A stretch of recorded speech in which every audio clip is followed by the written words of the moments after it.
You're listening to Cultivation Elevated, hosted by Michael Williamson, where we discuss vertical farming and the future of cannabis and food production.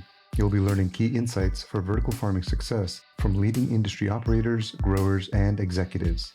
If you're a grower or owner looking to optimize your existing or new indoor cultivation facility, or anyone looking to cultivate more in less space, we've got you covered. Cultivation Elevated, sponsored by Horticultural. Hello and welcome to another episode of Cultivation Elevated, sponsored by Horticultural. I'm here in Austin, Texas at Fluence with Corinne Wilder, VP of Global Commercial Operations. Corinne, thanks for having me. I really appreciate it. Yeah, of course. Welcome. The last time I was here, things were quite a bit different. Yeah. It was about 4 years ago. Mm-hmm. Can you tell any of our listeners who might not be familiar with Fluence, kind of what Fluence does and kind of your core ethos? So we're a global LED horticultural lighting company. So basically, first and foremost, we produce, manufacture, design, and ship out LED fixtures for horticulture. So that's everything from leafy greens to big greenhouses of tomatoes, cucumbers, etc., and then into commercial and craft cannabis as well. So core ethos of Fluence, which is one of the big reasons I joined the company back in 2016, is we're led by science, we're helping the world grow smarter, and we're really backed by results. This is something that from the very beginning, I realized that this was a LED fixture for horticulture that really was driving some really key results for our customers. So it wasn't this red, blue, purple light that many other LED companies were using back in the day, because that's how they were driving photosynthesis. As many of you know, the high red content is really one of the key factors in driving that photosynthetic pathway for the plant. But when you really look at the full spectrum of everything that's required to support that plant life and really have a healthy grow, the BW4 spectra, which is what we call our PhysioSpect Indoor now, was really driving some incredible results for customers. And that's something that I really glommed onto at the front. And when I think of the kind of OGs of Fluence, you know, your name comes right up there at the top of the list with a handful of others like Tim and Aaron and Riley. And you guys are still here. And you guys have you've endured incredible change, what I'll call hyper growth. I think we were all, if you were in the equipment space in cannabis, you know, that 2017 to maybe 2021 rush was a lot to take on. Yeah. What were you doing before Fluence? Oh gosh, yeah. And when you say hyper growth, yeah, it was almost 100% year-over-year growth during those times. It was wild. And you know, as far as being an OG here, that's something that I mean, our team is just so tight, right? This core team, we went through blood, sweat, and tears together back in the day. It was just really becoming a team that was focused on getting a positive outcome for the customer. So just looking at their whole environmentals and such. And that's one thing that I really loved about Fluence, again, was being able to go in and, you know, this is something that earlier in our conversation with Jesse Porter, we were talking about looking at that whole environment, right? It's not just LED lighting, because that's not just what customers need. It's talking about what is the whole environment that you're trying to create for and with the customer, but really for the plant, right? Our customer has always been the plant. The growers are the ones that are purchasing the equipment and building the grow rooms, and we're humans, we're all fallible. But this is something that, as long as you're paying attention to what the plant actually requires, that's what's key and what's really important. So what I was doing before Fluence, you know, I grew up in a state park. My father was a park superintendent at one of the local parks here in Texas called Fairfield Lake State Park. And so I always grew up with a very environmental, energy, efficiency, you know, organic-led mindset. I went and got my degree from Texas A&M in marine biology and ecology, actually, and so interestingly moved up to Nashville. I was actually following my family at the time, and so Moved up to Nashville and I started with Panasonic Lighting Americas. Actually, it was Universal Lighting Technology, which was bought by Panasonic Lighting Americas about 2 years into my career. And I spent 9 years there. So I've been in the lighting industry since 2007. So it's a while. Massive change yeah, in lighting, massive change. across the board, not just in horticulture, but just Right. altogether general efficiencies. Yeah, so technically I came from commercial lighting. I did everything from customer service to technical engineering services to business development, and then I got into demand planning, and then I owned my own whole business unit that was about $7 million at the time. So I got to hold that whole business unit, which was sign channel lighting. But the most interesting thing I would say is that I saw the growth and transition from magnetic ballast and old, even before HPS technology. So metal halide, mercury vapor technology, so the other HIDs, all the way through into electronic ballast and then into LED. So we had started creating LED fixtures, and that's about when I started transitioning out of commercial lighting. I actually left Panasonic. I was experiencing some health issues, which is one of my interesting forays into seeing cannabis as a medicine. I moved back down to Texas at the time to go live with my sister, and she lived here in Austin, Texas. So I thought, well, what the heck? Austin's an amazing city. It's growing. It's fun. It's got amazing food. It's got amazing culture.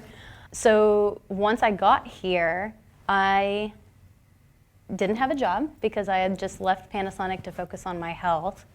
And I had started volunteering. There's a magazine here in Austin called Austin Edible. There's actually this magazine all across the US. If you're not introduced to your city's edible magazine, it's all about local farmers markets, restaurants, etc., farms. It's really, really interesting. I found a local microgreen aquaponic producer that was here in town called Agua Dulce. I started volunteering with them.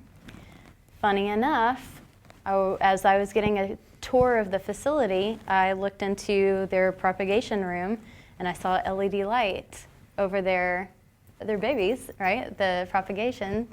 And I said, what on earth is that? They're like, oh, that's an LED fixture that we're trialing from a startup here in town. It's called BML, which is Build My LED, which is the precursor for Fluence at the time. And he said, I should introduce you, because if you worked with Panasonic and LED lighting, then that's definitely somebody that you should get to know.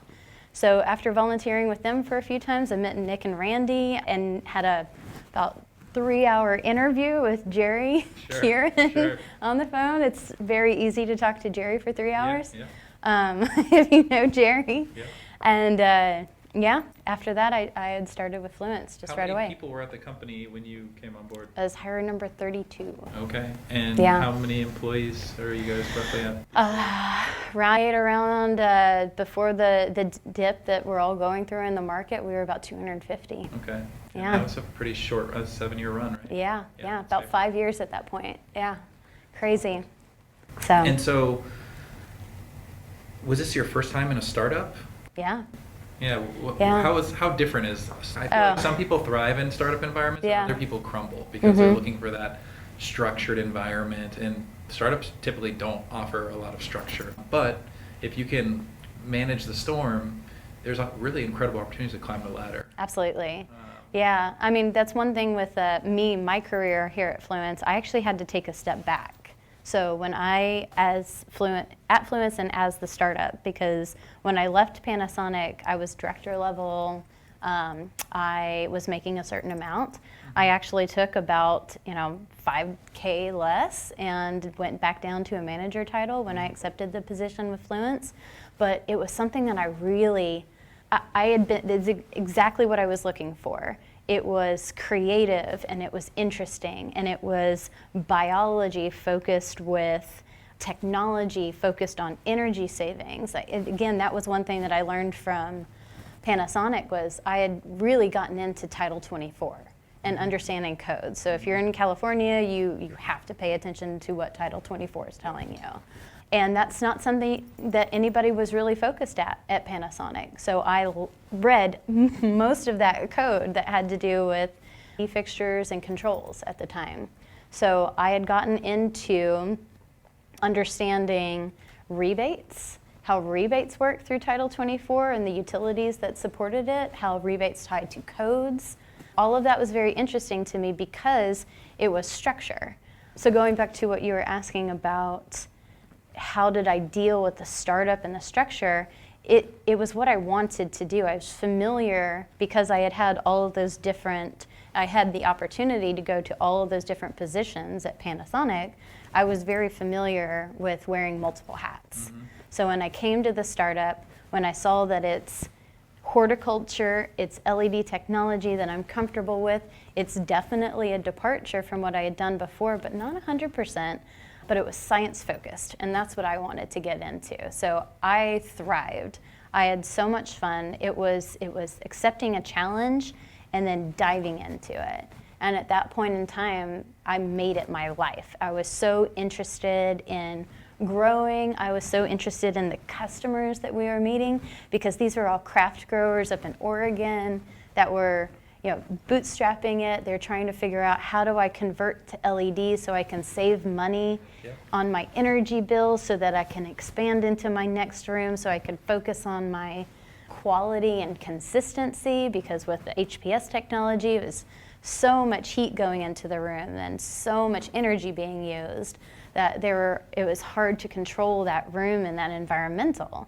So they were interested in the LED tech to reduce their energy load, but also have a better, people don't talk about this a lot, but going under broad spectrum, you have a much better view of your environment too.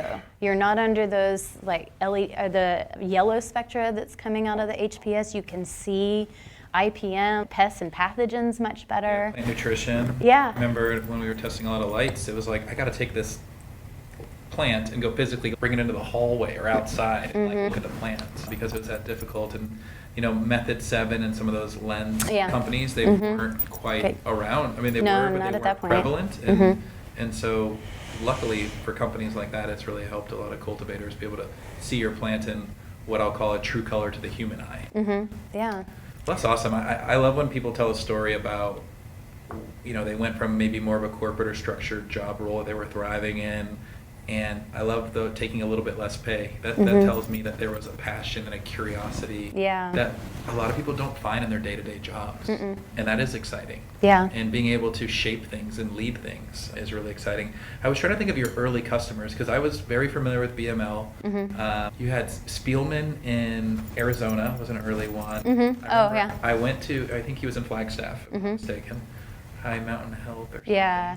Because there wasn't, when Jerry was like, hey, I want you to come see these farms, these multi-tiered vertical farms, I was like, cool, let's go do it. But there was only like a few that we were able to get into. There was one outside of San Jose I remember going to. I can't remember. Fog City? No, it was way before. It was like BML. I mean, it was all purple. Oh, that Darren Dykstra's grow. Yes, Darren. Yeah. But I remember being a grower and like going to these places and saying, wow, that's so different. Yeah. And as a grower, like most growers who have been trained a certain way or been brought up a certain way, there's a natural resistance where you're like, I don't know about that. But the curious side of me was like, those are some pretty good looking buds over there, And then I think I could, most growers, when I think they see LED for the first time, especially in a full spectrum white light, it grabs their attention. And even if they see that maybe there's the grow they're visiting could use some improvement, they're like, I've seen enough to know that I can do better with this light. Yeah. If that's what they're doing in these environment and this approach, I know that I can do better than that. And I remember when Fluence dropped that all white, when it became Fluence in that first trade show, and there was that all white light. Back at the trade shows, the booths were really bright the first couple of years, right? All the lights are turned on all the way, and you can't help but notice it. But even the growers who said, I'll never grow with LED, they were standing on the edge of that booth and they were like listening and looking and they were curious. So I definitely think of that moment as a big disruptor and also a catalyst into the vertical farming space. I mean, it really kind of flipped the script. I think in a previous podcast, I referred to pre-Fluence or before Fluence, as like a BF, But BF, we were in these blurple things. We were like, I don't know. There was Kessels. There was a handful of others. A lot of the LEDs at the time had fans on them, and that to dissipate heat. I remember that. And that was a big turnoff for me. I'm like, oh, there's another thing to break. Yeah. Another thing to suck in problems. And so when your fixtures came out and there was no fans on them, I was like, and that form factor, I was like, oh. The passive cooling. And that's one thing that with this industry that we absolutely, at the beginning, which was so hard, but one of the reasons that we've been so successful is that we really had to fight hard for our message, because LED had such a black eye in not just cannabis, the whole horticulture industry, because so many brands that hadn't really done their research and hadn't really gone into customers and worked with them and trialed these fixtures to find the best recipe. Nick and Randy spent several years doing that before they actually launched Fluence as the brand for horticulture. We had a huge black eye to overcome because LEDs were coming out as a 1,000-watt replacement for LEDs with 600 watts, but they were only delivering a fraction of the PPF, right? The PPFDs were not equivalent, and so that's when we started going out into the field with our light meters. Every single Fluence rep had an Apogee or a light core meter, and we said, look, we're going to match PPFD at the very minimum, because when you have an HPS install and you are seeing, let's say, 800 to 900 PPFD on the canopy, then you install an LED fixture that says it's getting you 40% energy reduction, but you're only getting 600 or 700 PPFD, it's not going to work as well. Ours were coming in at least at 800 or 900 PPFD, in some cases 1,000 PPFD. So this is where we were really proving out the technology by showing customers, and that's something that nobody else was really doing at the time. We also had to do that on the utility and the rebate side of things, so that's where I came in on that side. And one of the reasons, again, kind of to go back to the startup culture and my own professional career advancement, is I was able to start introducing specific programs as I saw an opportunity for us to help customers succeed, but also increase our business, was to set up these initiatives that really were paying off dividends with how we come to market with something that's vetted, that's something that's actually beneficial for the customer, and that we have a solid SOP and program around. I mean, your cultivators and our customers talk about SOPs all the time, and that's how you're going to get to the next level, by writing this down. It's the same in business. Right? It's exactly the same. SOPs are evolving quickly. And if you are in a startup and you don't know how to use Excel and pivot tables, go take a Microsoft Excel class. Go figure out how to use a pivot table. That's the one thing I will tell you that has helped me big time. It's just analyzing data, being able to put together something that's repeatable, that's you can actually explain and quantify for not only your customer, but for your managers and your leadership team. That's something that is absolutely game changer. I couldn't agree more. So my youngest brother, he's a grower at Metrolina. Do you know Metrolina? Yeah. Largest floriculture greenhouse of course. In the United States. Yeah, incredible place. He's hey bro, what should I be like learning? He's in college. He graduated from the University of Florida with the Department of Ag, and I was like, learn Excel and learn Spanish. I was like, you want to 100%. be a grower? Yeah. Learn Excel and learn Spanish, and the rest will be okay. And what's interesting about Metrolina, and sometimes we in the cannabis space specifically, they put a lot of attention on this grower. They even throw the word master in front of it, when a lot of times it's really not worthy from a traditional master trade standpoint. Sure. But what's interesting, my brother told me about Metrolina, is they built such a solid system that their systems are so strong, their SOPs are so strong, their infrastructure is so strong, their program is so strong. He's like, it almost doesn't matter who the grower is. They built a machine so strong. Can't fail. And the way their training works and the way their support works, they can almost plug anybody in. I'm not sure, do they look for certain backgrounds and younger people, because I think they think they're more moldable, which I believe is probably true. Sometimes in the grower position we see that sometimes experience can be blinding sometimes, or especially in the cannabis space specifically, because the change is so radical compared to other crops. a lot of people struggle to keep up with that pace sometimes. So you have global in your title. Yeah. So I'd like to talk a little bit about, things that you're excited about outside of the U.S. in terms of maybe research or collaborations or, cannabis or non-cannabis crops. So anything that that gets you excited on a daily basis? Well, Europe is really heating up. I mean, we've seen everything from, of course, Malta, and then what the, Dutch cannabis experiment that's happening right now. There's so many pieces that are opening up. I mean, Thailand is really kind of on our forefront right now. We're actually seeing quite a lot of success in Thailand right now. And Casey Rivero on our team is leading that effort from a biz dev standpoint. And that's something that's really interesting because, and not everybody's going to be successful. It's almost like an Oklahoma type scenario, right? Where they just opened it up. Right, yeah, exactly. California's a good example too. But, people are like, oh, a lot of people didn't renew their licenses in California, but at the same time, we talked about this earlier, there's got to be winners and losers. And not, I think a lot of people think there's this pot of gold, right? Getting in the cannabis space specifically. And the reality is yeah, kind of, it's there, but it's not easy to grab. Right, it's not. And I mean, so I'll say, yeah, in my title is global, but it's also global commercial operations. So when we talk about that, we're talking about not only, what markets are opening up, what are we looking at, but how do we best serve that market too? So, I won't say it's easy to go out and send a salesperson to that particular location and say, hey, Mr. Customer, let's talk LED lights.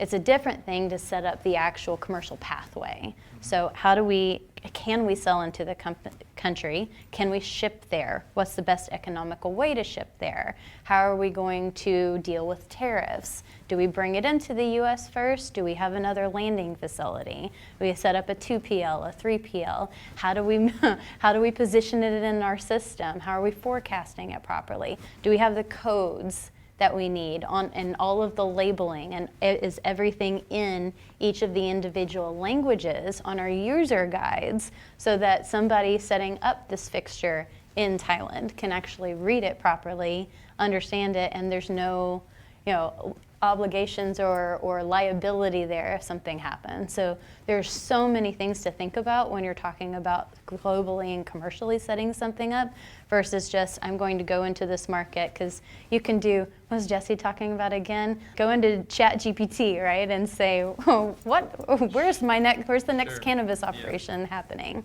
So there's a lot that goes into all of this, and I don't know, it's fascinating, actually. That's another thing I'll say, just again, with career and progression and advancement, is just, if you're interested in something, you're going to want to be curious and continue to learn more, and the more you can educate yourself on a subject, if you're curious in it, the more you will increase your own awareness and understanding and expertise on the subject. Just be an expert on something. Pick what you love and become an expert on it.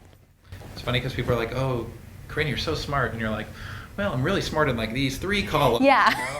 But those things are also the columns that I'm most passionate about. And as a girl dad, I'm always trying to teach my girls. And my goal is to expose them to as much stuff as possible and then help them identify their passions, right? And then my messaging at some point when they get older, because they're little now, is I want you to chase these passions. Don't worry about all this other noise so much. But if you can hone in on what you're passionate about, it's amazing.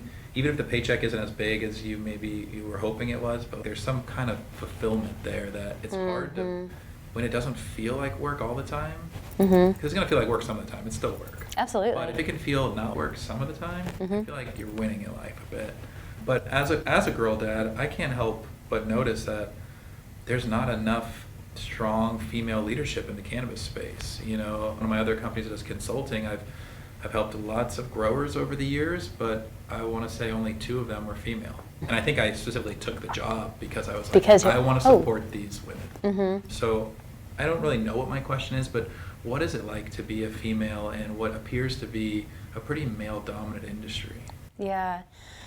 Yikes. That's such a good question and a heavy question, and also an interesting one, just because I have met so many wonderful and incredibly intelligent and motivated and fascinating women in this space. You know, it is difficult, but it's also something that, I don't know, my dad always said, if you don't see the boundary, it's not there.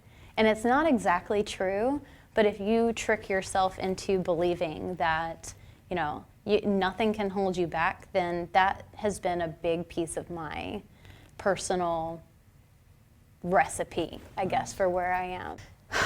You have to find your passion, you have to follow your passion, and then again, I always struggle with how do I answer the question, what is it like to be a woman in a male-dominated industry?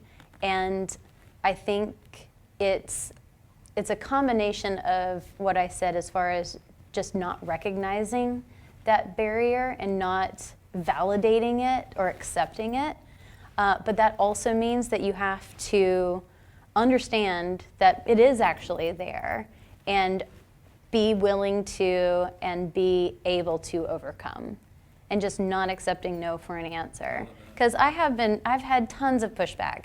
I think everybody wants a rosy story that says, no, I mean, you know, it's something that you're going to have to accept, or we just need to make it disappear, and hope and challenge them in to make sure that it's not going to actually be there, right? Have them be responsible for dissolving it, and it's not likely that that's going to happen.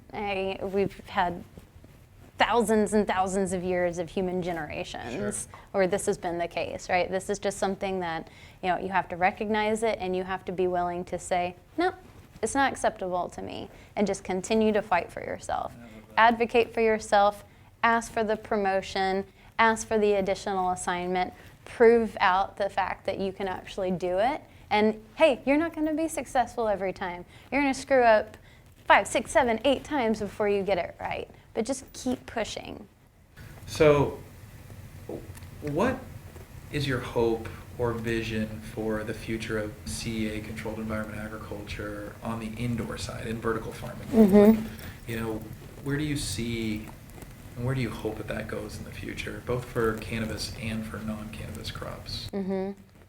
I think that, I mean, there's so many different rabbit holes we can go down through that conversation. I mean, from the beginning, one of the biggest things that I've always been interested in is kind of more crop steering, right? How do we actually get per cultivar that really unique recipe? Now, in a commercial setting, that's not likely to be the case, but really honing in on the exact environmentals per individual cultivar, I think is incredibly fascinating. And, you know, like the research tour that we had earlier with Dave Hawley, Dr. Dave Hawley, we just, you know, there's commercially viable equations, and there's definitely something that's much more craft-oriented or home-grow-oriented that's not necessarily going to be ever technically applied to at scale. I remember, you know, probably one of my first green techs that I ever went to, there was a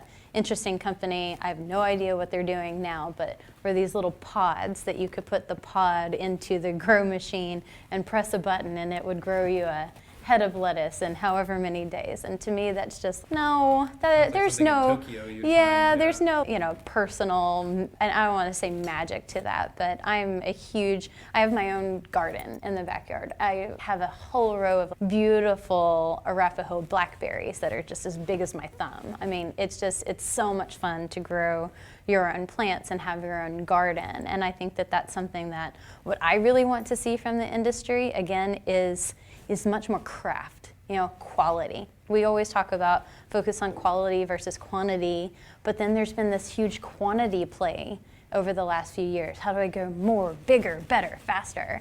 And, you know, while that is absolutely a really interesting revenue conversation to a degree, I think I'm more interested in the craft side of things, the quality, and which is also a revenue play in that you can demand much higher pricing and value by focusing on something like that. Brand retention too. Like, exactly. Once you've had kind of the best of the best, it's hard to go back. And we also saw over the last I don't know, 5 years or so, that going big in the cannabis space doesn't always pay off. It certainly doesn't. Canada kind of got flipped upside down. Absolutely. We see a lot of these larger grows tending to pull back now.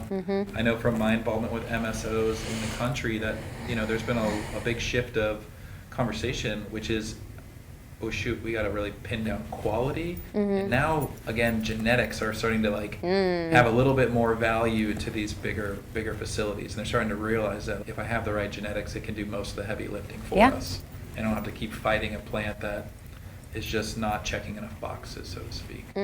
Yeah, exactly. My last question for you is really around one of your passions of sustainability paired with aquaponics and farming potentially. But tell me about your aspirations to own and maybe operate a oyster farm. Oh my gosh, this makes me so happy. And Never asked that question before. No, yeah. I know, yeah. I mean, this is something that I've wanted to do for years.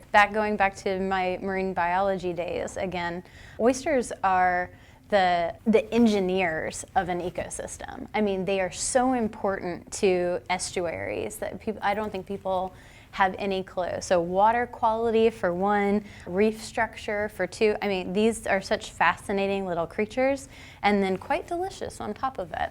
So good for you and well. they have a lot of zinc. That's right. So if you're low on zinc, head down to Clark's. It's a good place downtown, actually. Noted. Noted. So the idea of this oyster farm is really, I mean, I've had so many different dreams on this, right? This is something that, selecting the right location, because oysters are a taste of place if you're talking about cultivation for human consumption, right? There's so many different uses for oysters, but to grow them and raise them, many people don't know that a commercially harvested oyster is usually somewhere between 2 and 3 years old. Oh, wow. And so this is something that takes quite a bit of time. It's not a 12-week run or something, Sure. right? We're talking about 2 to 3 years here. So you have to pay attention to the environment that you're going into, what's the water quality. They like cold environments. They grow much faster in warm environments, but that's also where you have a lot of, again, pest and pathogen issues, just like we know in Makes any sense. cultivation environment, right? So it's something that, after reading this gentleman's book, his name's Rowan Jacobson, highly recommend him as an author. He's got several oyster books that he's written, but also there's a wonderful book called American Terroir that talks about the reason that we find certain crops that are known for that particular location, like maple syrup from Vermont, or apples from Washington, or oysters from, let's say, Puget Sound, for example. Wonderful cultivation area right up in Washington State. You've got Kumamotos, you've got Pacifics, you've got all sorts of different Olympia oysters, right, over in that area. They're wonderful native oysters to the American coast, very, very tiny. So this is, again, something that I just think is super fascinating with oysters. There's so many rabbit holes to go down, but when you look at, again, commercial cultivation, as I learned more about horticulture cultivation with cannabis, with leafies, with whatever, you propagate, you kind of veg state, and then there's a finishing. So same thing with oysters. You have a seed state, you have, which is called spat. You go into your, vegetative or growth stage where it has to latch onto a substrate. So there's often growing baskets and whatnot. And then they'll sit there and go through the yearly change, the tides, the influx of nutrients that naturally occur. But I'd be very interested to see how, on a very, very small scale, on craft side of things, you can grow oysters in a kind of indoor aquarium environment, feed them particular types of plankton, which absolutely influence their flavor, and see how that is affected over time. You gotta put one in the growth chambers. Yeah, exactly. I mean, it's going to take a few years to Sure. get done, but so it's just one of those things. I'm a tinkerer. I like to tinker with things, and I just think having a oyster farm someday, going out in the early morning and the crisp air in Washington just sounds wonderful. Yeah, it's a beautiful area too. So for For Fluence, for anyone that's interested in learning more about Fluence, what are some of the best ways to get in touch with Fluence? And I guess, what are some of the next trade shows that you guys are going to be at if anyone's listening and maybe wants to come see and feel and talk to the team in person? Definitely. I mean, we've got a few trade shows lined up for the rest of this year. There's ICBC in Berlin. We're always going to MJ Biz on the commercial ag side of things, Canadian Greenhouse Conference. That's about the run-of-the-mill on trade shows that I know, but it's always a great idea to get out on LinkedIn. You can LinkedIn with our team. Our website has a wealth of information. Again, that's one of the best things about Fluence is that we're not proprietary about our information. Dave Hawley puts his research out there online. Lori publishes tons of information, her and her team, on photobiology guides. Definitely have to read that one. All of our innovator spotlights, which are videos, they could be 20, 30 minutes long. The one about amplified farms with Zip and Steve, that one's fantastic and just shows HPS versus LED side-by-side grow and how that performed. We're a wealth of information online on the website. It's www.fluence.science. Nice. Super easy. One of the things that I beyond being a market leader, I think one of the big differentiators about Fluence is you guys really, you sell lights, but you're a science and research company first. Yeah. That sells lights based off of that science and research, where a lot of the quote-unquote competition is a lighting company that tries to just pepper in a little bit of science here and there. But I've always been really impressed with Fluence from day one, and you guys have continued to build such a strong foundation rooted in science. So as a cultivator, thank you, because it's helped us out a ton. And it's really propelled vertical farming into a whole other paradigm of acceptability with growers. So I don't know where vertical farming would be without Fluence. Thanks. Well, thank you for your time, and it was an honor and pleasure to spend some time with you. Mm-hmm. And I'll see you real soon, I'm sure. All right. All right, that's Thanks. a wrap. Thanks for listening to Cultivation Elevated. Full show notes for each episode, which includes a summary, key takeaways, quotes, and any resources mentioned, are available at piphorticulture.com/podcast. Be sure to follow and subscribe wherever you listen to podcasts. And if you're enjoying the content and getting value from these episodes, please leave us a rating and a review at ratethispodcast.com/cultivation elevated. We'll be sure to read these out on future episodes.